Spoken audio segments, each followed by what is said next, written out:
பாவம் அம்மா. அவங்களும் சும்மா வாய் பேசுவாங்களே தவிர இந்த மாதிரி சூழ்நிலையில் என்ன பண்ணணும் ஏது பண்ணணும்னு அவங்களுக்கு தெரியாது. ரேவதி வேற வாசுவை நம்பி நம்ம வீட்டுக்கு வந்த பொண்ணு. அவ மட்டும் என்னடா பண்ணுவா? கொஞ்சமாவது யோசிச்சு பார்த்தீங்களா?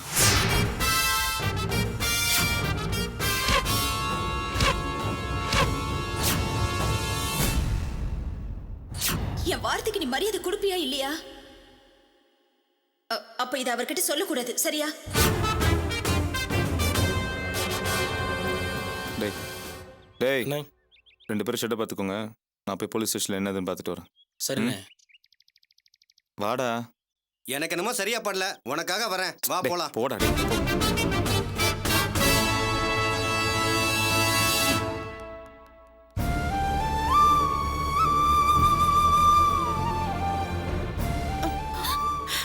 சார், நாங்க எந்த தப்பும் செய்யல சார். ஏதோ வயிற்று பழப்புக்காக வீட்லயே சின்னதா கைத்தொழில் செஞ்சு 4 காசு சம்பாதிச்சிட்டு இருக்கோம் சார். என் பையன் மேல எந்த தப்பும் இல்ல சார். தயவு செஞ்சு அவனை வெளியே விட்டுருங்க சார். ஏமா, நான் சொல்றேன்ல வெளியே விட முடியாதுன்னு. கீரல் விழுந்த ரெக்கார்டு மாதிரி சொன்னதையே திருப்பி சொல்லிட்டு இருக்க. இப்ப நீ வெளியே போறியா இல்லையா? சார், நான் சொல்றத நம்புங்க சார். சாப்பிட்ற பொருள்ல கலப்படம் பண்ணி விற்கிற மோசமான ஆளுங்க நாங்க இல்ல சார். ஏதோ எங்க வயிற்று பாட்டுக்காக மாவரைச்சு பாக்கெட் போட்டு அதை வித்து ஜீவனை நடத்திட்டு இருக்கோம் சார். நாங்க அந்த மாதிரி தப்பெல்லாம் பண்ண மாட்டோம் சார். என் பையனை வெளியே விட்டுருங்க சார். நீங்க தெரிஞ்சு செஞ்சீங்களோ தெரியாம செஞ்சீங்களோ, நீங்க வித்த மாவை வாங்கி சாப்பிட்ட 10 பேரு வாந்தி பேதி வந்து ஹாஸ்பிட்டல்ல அட்மிட் ஆயிருக்காங்க. அதனால பப்ளிக் டென்ஷன் ஆகி கடைக்கே வந்து உன் பையனை இழுத்து போட்டு அடிச்சுக்கிட்டு இருந்தாங்க. அந்த நேரத்துல நான் மட்டும் போலன்னு வையே, உன் பையனை அடிச்சா கொன்னு இருப்பாங்க.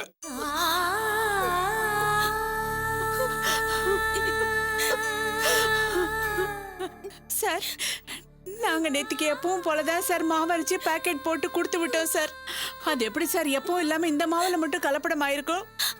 ஆமா சார், நேத்து பாக்கெட் போட்ட மிச்ச மாவுல நாங்க டிஃபன் செஞ்சு சாப்பிட்டோம். எங்களுக்கு ஒன்றும் ஆகலையே.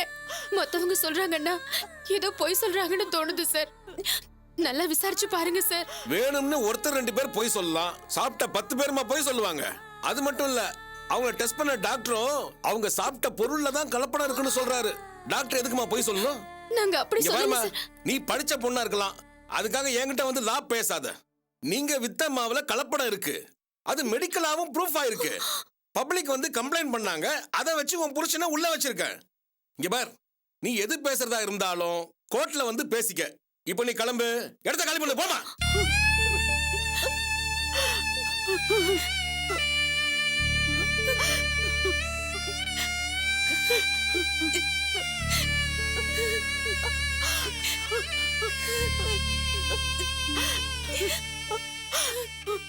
ஐயோ வாசு, வாசு, என்னடா உன் நிலைமை இப்படி ஆயி போச்சு?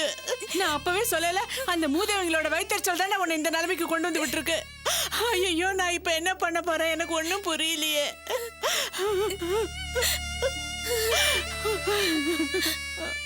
நாம வாங்க, சும்மா அழுது கூச்சல் போட்டுக்கிட்டு.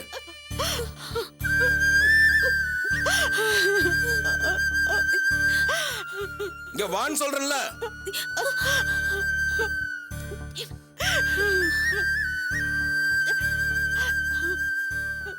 பாதிக்கப்பட்டவங்க ஸ்டேஷனுக்கு வந்தா அப்புறம் என்னால கூட உங்களை காப்பாற்ற முடியாது. நியாயமா உங்களையும் தூக்கி நான் உள்ள வச்சிருக்கணும். போனா போது பொம்பளைங்கன்னு பாக்குறேன்.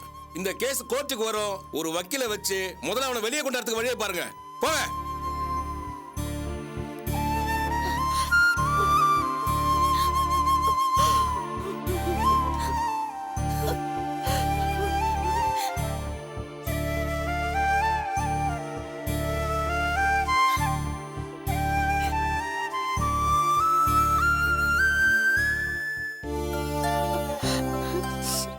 நமக்கு மட்டும் என்ன இப்படி கஷ்டம் வருதுன்னு தெரியலையே.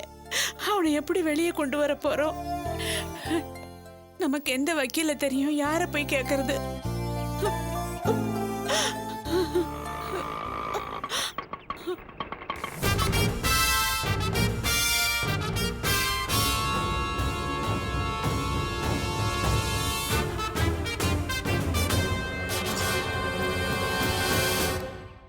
என்னாச்சு ரேவதி? இப்ப அவனுக்கு சந்தோஷமா? அவனுக்கா அடி வாங்கினே எல்லாரும் சொல்லிட்டு இருந்தாங்களே. இப்ப என் பிள்ளை அடி வாங்கி சித்திரவதைப்பட்டு சீரழியறத பார்க்க வந்திருக்கியா? என்னம்மா பேசுறீங்க நீங்க? விஷயத்தை கேள்விப்பட்டு அவனே பதறி போய் வந்திருக்கான், அவனை போய் இப்படி பேசுறீங்களே. போது, நிறுத்து. கரிசனம் கட்டிக்கிட்டு அழுதா கட்டு சோறு புட்டுக்கிட்டு போவோம்னு சொல்லுவாங்க. அந்த மாதிரி எனக்கு தெரியாத இவனை பத்தி இன்னைக்கு என் பிள்ளை இந்த நிலைமைக்கு வர காரணமே இவன் தான். நாங்க ஏதோ வயிற்று பழப்புக்காக ஒரு சின்னதா தொழில் நடத்தி முன்னுக்கு வந்தது உனக்கும் உன் பொண்டாட்டிக்கு பொறுக்கல. நாங்க டிவி வாங்கினது பொறுக்கல, வண்டி வாங்கினது பொறுக்கல, எல்லாம் வயிற்றறிச்சல் பொறாமை.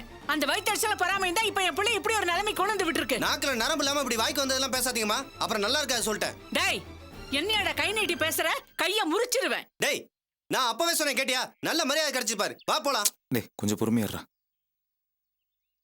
இதை பாருங்க, எனக்கும் அர்ச்சனாக்கும் எந்த வயிற்றுச்சலும் இல்லை, பொறாமையும் இல்லை. விஷயத்தை கேள்விப்பட்டோன்னு ஏதாவது உதவி பண்ணலாமே தான் வந்தேன். நீ ஒண்ணு எங்க மேல இருக்கிற பாசத்திலயோ அக்கறையிலயோ எங்களுக்கு உதவி பண்ண ஓடி வரல. எங்களுக்கு உதவி பண்ணா உனக்கு நல்ல பேர் கிடைக்குமே, அந்த சுயநலத்துக்காக தான் ஓடி வந்திருக்க.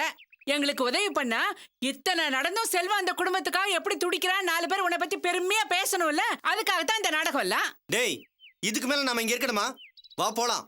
பேசாம இத இருறாங்க. பாரு, உன் உதவி வேண்டாம், உபத்திரவும் வேண்டாம். என் பிள்ளை எப்படி வழி எடுக்கணும்னு எனக்கு தெரியும். உன் வேலையை பார்த்துட்டு போ. ஏமா என்ன சத்தம் போட்டுட்டு இருக்க? ஏதாவது சண்டைனா வீட்டுல போய் போட்டுக்க. கிளம்புங்க இருந்து. சார் டேய், வா போலாம். டேய் இருடா. வாடா போலாம். வா போய் உட்காரு. உட்கார.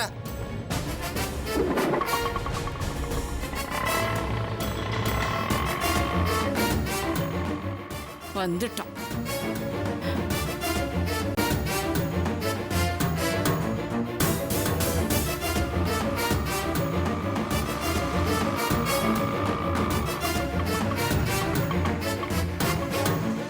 டேய் செல்வம், வாடா டீ சாப்பிட்டு வரலாம்.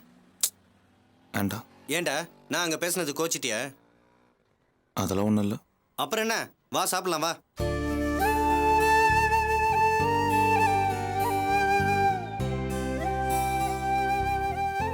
ரெண்டு டீ போடுங்கண்ணா. என்னடா?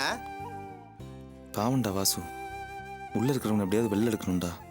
யார் அவன்? நம்ம உதவி பண்ணலாம் தானே போலீஸ் ஸ்டேஷன் போனோம். உங்க அம்மாவும் தம்பி பொண்டாட்டி வெட்டி விட்டாங்க. திரும்ப அவனை வெளில எடுக்கணும்னு பேசிட்டு இருக்க. நீ எல்லாம் மனுஷனாடா? டேய், அதான் அவங்களே பாத்துக்கிறேன் வீரமா சொன்னாங்கல்ல, பாத்துக்கிட்டுமே. உனக்கு என்ன, நீ பாட்டுக்கு விட்டு அவன் வேலையை பாரு. உல்லாச உலகம் உனக்கே சொந்தம், செய்யட செய்யட செய்யடா நீ ஜல்சா, செய்யட செய்யட செய்யடா. இந்தப்பா. இந்தாடா. என்னப்பா செல்வம், என்ன டீ சாப்பிட வந்தீங்களா? அட என்னப்பா நீங்க வெயிலுக்கு சும்மா அப்படியே கூல் ட்ரிங்க் சாப்பிட்டா சும்மா அப்படியே ஜம்முன்னு இருக்கும்ல. என்னப்பா பேசுறீங்க? உங்களுக்கு விஷயமே தெரியாதா? ஏன் என்னாச்சு? வாசுவை போலீஸ் அரெஸ்ட் பண்ணிட்டு போயிட்டாங்க. என்னப்பா சொல்ற? ஏன் எதுக்காக அரெஸ்ட் பண்ணாங்களா? அவன் வித்த மாவு பாக்கெட்ல ஏதோ கலப்படமா வாங்கி சாப்பிட்டவங்களுக்கு வாந்திபதி வந்து ஆஸ்பத்திரியில் சேர்த்துருக்காங்களாம். பாதிக்கப்பட்டவங்க வாசு மேலே கம்ப்ளைண்ட் கொடுத்தாங்கன்னு போலீஸ் அரெஸ்ட் பண்ணிட்டு போயிட்டாங்கப்பா. ஐயோ, பொறுப்பு இல்லாமல் சுற்றிக்கிட்டு இருந்தவன் இப்போதான் பொறுப்பா ஏதோ மாவு பாக்கெட்டு போட்டு 4 காசு சம்பாதிக்க ஆரம்பித்தான். அதுக்குள்ளே இப்படி ஆகிப்போச்சு. இப்போ என்னப்பா பண்ணுறது? அவனை எப்படியாவது வெளியே கொண்டு வரணுமே. விஷயத்தை கேள்விப்பட்டு நானும் இவனும் போலீஸ் ஸ்டேஷன் போனோங்க. உங்க உதவி வேணா ஒண்ணு வேணான்னு உங்க வீட்டம்மா தான் இவனை திட்டி அமிச்சிட்டாங்க. அதுக்கு தான் இவர் வருத்தப்பட்டு இருக்காரு.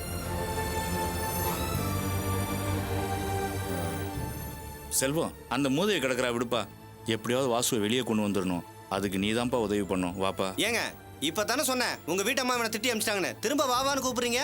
டே சிவா, டேய், நீ சும்மா இருக்கியா? அவங்க திரும்ப திரும்ப கேவலப்படுத்திட்டு இருப்பாங்க, நீ வெளியே போய் உதவி பண்ணிட்டு இருப்பியா? டே சும்மா இருடா. இல்லைப்பா, அவன் பேசட்டும். நீ தான் எங்களை எதுவும் கேட்க மாட்டேங்கிற.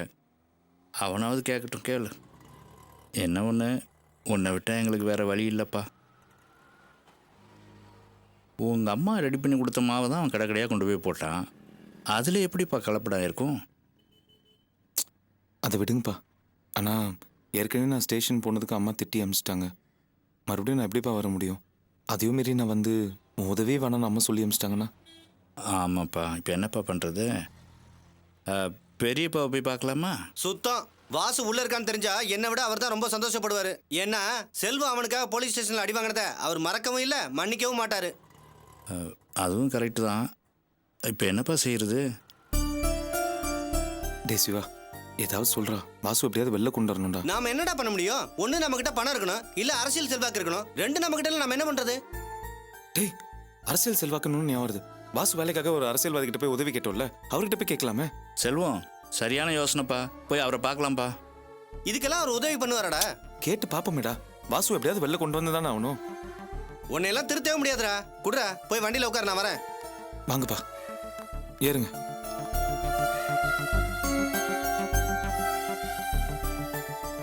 வாடா. வரேன் வரேன்.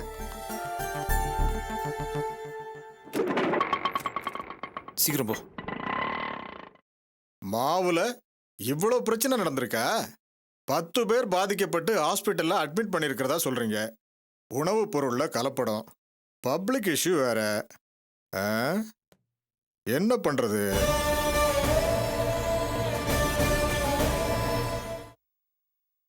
சார், நிச்சயமா எங்க பக்கம் எந்த தப்பும் நடந்திருக்காது சார்.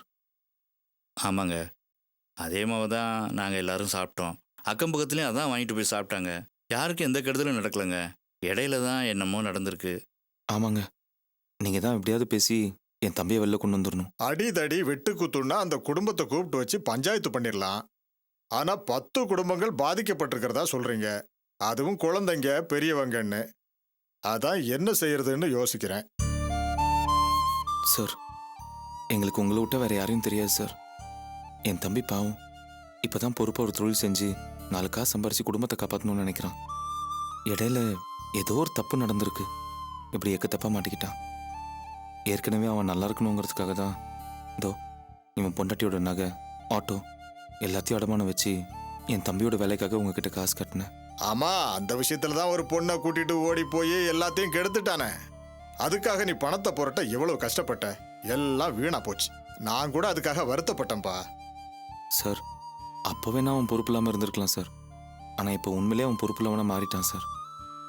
என் தம்பி எப்படியாவது வெளில கொண்டு வந்துருங்க சார். நீங்கள் தான் உதவி பண்ணணும். சரிப்பா, நீ இவ்வளவு தூரம் சொல்ற. உனக்காக நான் முயற்சி பண்றேன். முயற்சி பண்ணுறேன்லாம் சொல்லாதீங்க. என் தம்பி எப்படியாவது நீங்கள் தாங்க வெளில கொண்டு வந்துடணும். ஆ, சரிப்பா, பார்க்கலாம். வா போலாம். சார், என்னப்பா? என்னால் வர முடியாது. நீங்களும் என் அப்பாவும் போயிட்டு வந்துருங்களேன். என்ன பிரச்சனை? அது வந்து சார், இப்போ என் குடும்பத்தோட சேர்ந்து வாழ்றது சரிப்பட்டு வரலன்னு தனியாக தான் இருக்கேன். இப்போ கூட நான் ஸ்டேஷனுக்கு போனப்போ உன் உதவி வேணாம், உபதிரமா வேணான்னு எங்கள் அம்மா கோவமாக பேசி அங்கேருந்து என்னை விரட்டி விட்டாங்க. அதனால நான் சம்மந்தப்பட்டிருக்கேன்னு அவங்களுக்கு தெரிய வேண்டாம். அதான் நீங்கள் அப்பாவோட போங்கன்னு சொன்னேன். இந்த காலத்துல இப்படி ஒரு மனுஷனா? அதெல்லாம் ஒன்றும் இல்லைங்க. அப்பா, நான் இதில் சம்மந்தப்பட்டிருக்கேன். நீங்களும் எக்காரந்து கொண்டு யார்கிட்டையும் சொல்லாதீங்க. சரி சரி, வாங்க வாங்க போலாம்.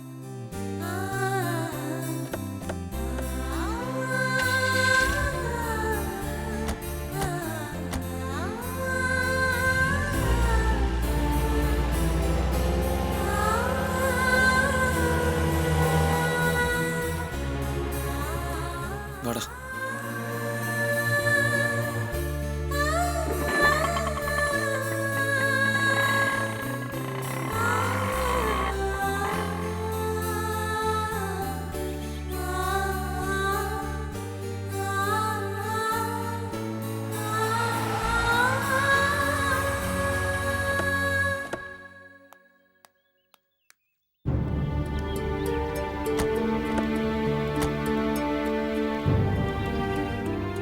யோ, எங்கேயா போய் தொலைஞ்ச? என்னெல்லாம் நடந்து போச்சு தெரியுமா? நம்ம பிள்ளைய தூக்கி உள்ள வச்சுட்டாங்க. எல்லாம் எனக்கு தெரியும். தெரிஞ்சதுனால தான் இவரை கூட்டு வந்திருக்கேன். நீங்க தான் எப்படியாவது என் பிள்ளைய வெளியே கொண்டு வரணும். பயப்படாதீங்க, பயப்படாதீங்க. வெளியில கொண்டு வந்துடலாம். வணக்கம் இன்ஸ்பெக்டர். அடடே, வாங்க சார், உட்காருங்க. என்ன சார் ஸ்டேஷன் வரைக்கும் வந்திருக்கீங்க? ஒன்னும் இல்லை இன்ஸ்பெக்டர். வாசு நமக்கு தெரிஞ்ச தம்பி தான். சாரி சார், இந்த கேஸ் விஷயமா நான் உங்களுக்கு எந்த ஹெல்ப்பும் பண்ண முடியாது. ஏன்னா இது பப்ளிக் இஷ்யூ. எல்லா விஷயத்தையும் கேள்விப்பட்டேன். இவங்க மேல எந்த தப்பும் இல்லை. இடையில தான் ஏதோ தப்பு நடந்திருக்கு. ஆமாம் சார், என் பையன் வாசு அந்த மாதிரிலாம் தப்பு பண்ண மாட்டான். இடையில தான் ஏதோ தப்பு நடந்திருக்கணும். தயவு செஞ்சு அவனை வெளியே விடுங்க சார். ஏங்க, அந்த மாவு வாங்கி தின்ன 10 பேரும் ஹாஸ்பிட்டல் அட்மிட் ஆயிருக்காங்க. அந்த 10 பேர் ஃபேமிலி கொடுத்த கம்ப்ளைண்ட் வச்சு தான் நானே அவனை அரெஸ்ட் பண்ணி வச்சிருக்கேன். எஃப்ஐஆர் வேற போட்டாச்சுங்க. எஃப்ஐஆர் போட்டாச்சா? சரி, அப்ப ஜாமீன்ல விட்டுருங்க. இல்ல சார், அவனை ஜாமீன்ல விட்டா பாதிக்கப்பட்ட எல்லாரும் வந்து ஸ்டேஷனுக்கு முன்னாடி போராட்டம் நடத்துவாங்க. அப்புறம் விஷயம் பெருசாகி நான் டிபார்ட்மெண்ட் என்கொயரிக்கு ஆளாக வேண்டி வரும். சார், ஏதோ வயிற்று பொழப்புக்காக தான் இந்த வேலை செஞ்சுக்கிட்டு இருக்கோம். வேற எந்த தப்பும் நாங்கள் செய்யலைங்க சார். ஆனால் தப்பு எங்கேயோ நடந்திருக்குங்க. தயவு செஞ்சு இவனை வெளியே விட்டுருங்க சார். ஏங்க, உணவுப் பொருள் விற்கிறதுக்குன்னு சில சட்டத்திட்டம்லாம் இருக்கு. இது எதையுமே நீங்க ஃபாலோ பண்ணல. கம்பெனி பேரு, பிராண்டு, லைசன்ஸ் இது எதுவுமே இல்லாம நீங்க மார்க்கெட் பண்ணிருக்கீங்க. இது எவ்வளவு பெரிய அஃபென்ஸ் தெரியுமா?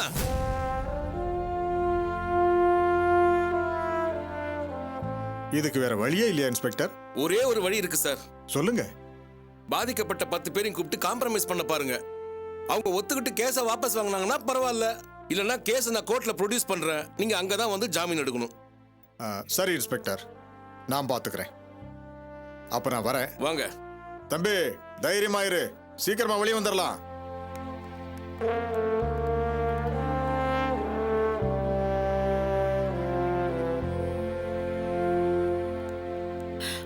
ஐயா ஐயா இப்ப என்னங்க ஐயா பண்றது?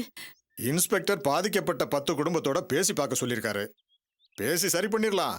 ஆனா பாதிக்கப்பட்டவங்களுக்கு ஆஸ்பத்திரி செலவுன்னு ஏதாவது கொடுத்தாகணும். அப்பதான் அவங்க காம்ப்ரமைஸ் ஆவாங்க. எதுக்கும் நீங்க ஒரு 30,000 ரூபாய் ரெடி பண்ணுவீங்க. 30,000? அவ்வளவு பெரிய தொகைக்கு நாங்க எங்கய்யா போறது? இதை விட்டா வேற வழி இல்லம்மா. புள்ளைய வெளியே கொண்டு வர வேண்டாமா?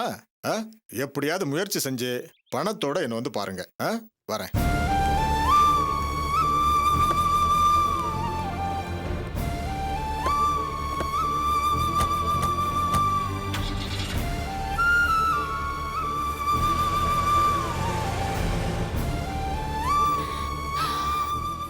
நாம இப்ப இருக்கிற நிலைமையில இவ்வளவு பணத்தை எங்க போய் புரட்டுறது, யாருக்கிட்ட கேட்கறதுன்னு தெரியல. எனக்கு ஒண்ணுமே புரியல. அத்தை, ஒரு யோசனை. என்னம்மா? வண்டி வாங்கி 1 வாரம் தானே ஆகுது, அத வித்துருவோமா? என்னத்தை யோசிக்கிறீங்க? அன்னைக்கு வண்டியா நகையான்னு கேட்டப்போ வண்டி தான் முக்கியம்னு சொன்னேன். இப்போ வண்டியா வாசுவான்னு பார்க்கும்போது வாசுதானே அத்தை முக்கியம். ஆமாம் பாக்கியம், ரேவதி சொல்கிறது தான் சரின்னு எனக்கு படுது. சரிம்மா, அப்படியே செய்யலாம். சரி வா. வாங்க அத்தை.